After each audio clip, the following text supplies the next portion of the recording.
How's it going there, folks? I'm Quinn of Snazzy Labs, and I apologize for the lack of videos this week. I'm on spring break, so throw me a bone. But today I have a very exciting review for you of the digiZoid ZO. I've been getting review requests for this little device through the roof, and that's because for a long while now I've recommended it to people who are looking for a portable headphone amplifier. Now, for those of you that are looking at this like, what the heck is this? It's a portable headphone amplifier which allows you to really clean up the sound of your headphones. If you have nicer headphones, and when I mean nicer headphones, I mean even like over $20 or $30, you'll find that your player, if it's a Zune or an iPod or an iPhone or really anything, a lot of the times it doesn't focus on the actual audio quality, and it's not as good as it can be. Now, headphone amplifiers give you a little bit more power, and they usually clean up the signal ever so slightly so that you can get a higher fidelity sound out of your earbuds or your headphones. What the ZO does is the same. It does give you a little bit more power to your headphones, but what I've found it to do is really clean up the quality of the track, which is pretty sweet, and I'm going to talk about that in just a minute. Now, this is a little bit more expensive than competing products. It's $119 US versus what you can find in the FiO E7 and E11 from like $50 to $80. So what does this bring to the table? Well, first of all, it's really, really small, and usually in audio, in fidelity audio, the smaller the size, the wimpier the sound, the bigger the better, usually because you can get larger components inside. But I will admit, the digiZoid ZO sounds almost as good as the FiO E7 and E11, which are significantly larger. Now, you will find that with really, really heavy-duty headphones that you require a really high impedance, like the HD650, that it's not going to give you the fullest quality sound that the E7 and the E11 can give you. But for most headphones, this is going to be awesome because A, it's small, and B, it has SmartVektor technology. Now, when I read about SmartVektor technology, I thought it was a bunch of marketing bullcrap. And I found over the last few months that it really does work, and it's pretty awesome. Now, I'm going to talk about what it does by showing you how you work this little ZO. You plug one end into your headphone jack on your portable audio player, be it a Zune or an iPod or an iPhone, whatever, you name it, it plugs in. And you plug the other end into the ZO. Now, unlike most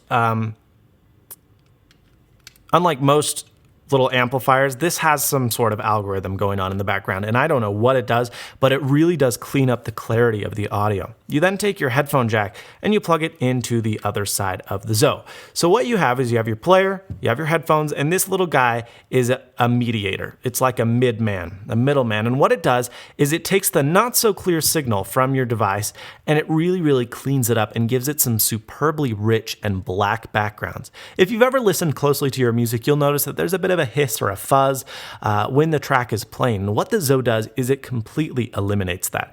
It's startling how black this thing can get, which is awesome because it sounds really high fidelity.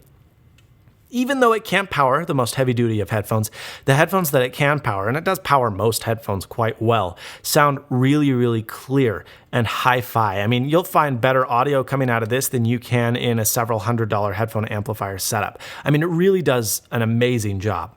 If you press this little dial right here, it'll turn on. And there are only, and when I say only, I'm saying that sarcastically, there are only 32 different EQ presets to choose from. 32. So you can tune this exactly how you want it.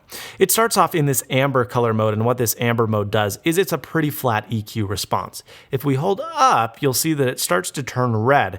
And as it starts to turn red, there becomes an increasingly higher amount of bass. When you get to the very, very red LED, holy cow, it pumps a serious amount of bass. Too much for my liking, but for those of you that are super bass heads, the ZO will be awesome because it doesn't distort. It's not slow, it's not muddy, it's still punchy. And even though it's really overpowering, it's never overbearing, it's punchy, it's prominent, and it does a really, really nice job. Conversely, if we hold this dial down, we pass the amber and get into this kind of green color. Now, this is amazing for pop, rock, and similar genres because it pulls a little bit off from the bass and gives you a much more sibilant treble. You can get that really crazy crash from that crash cymbals, and it sounds fantastic. Female vocalists in this range sound a lot better. Really, this is amazing because it can adjust so many different ways, and it does a really, really good job at it. If we press this button once, the LED will turn blue. And what this blue LED does is it turns into a volume or a gain setting now. So we have this main EQ setting, and then we have this gain setting. If you do have power-hungry headphones like the HD650, you can turn the gain up, and the LED will turn purple. Now, this purple throws this digiZoid ZO into overdrive. And when this is in this purple mode, battery life only lasts about 6 to 8 hours. But if you're in the regular conservative mode, where most headphones will run just fine, you'll find yourself getting as much to 12 to 14 hours. So no, this doesn't quote unquote beat cheaper amplifiers like the E5 or the E7 in terms of power. But in terms of fidelity, I think it's significantly better. It cleans up the track. It makes stuff a lot darker.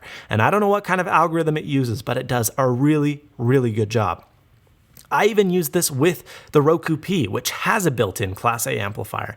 So I don't even use this for the amp. I use it for the fidelity that it cleans up from a more noisy analog track. If that's what, if that makes sense to you, if it's a little bit noisy, if it has a little bit of fuss, this really just cleans it up. It's like a janitor that mops up the messy signal and turns it into the clean floor you could eat off of.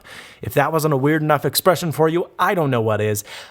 All in all, I love the ZO. I've tried it extensively, and for that reason, because it performs so well, I have to give it the Snazzy Labs Approved Award.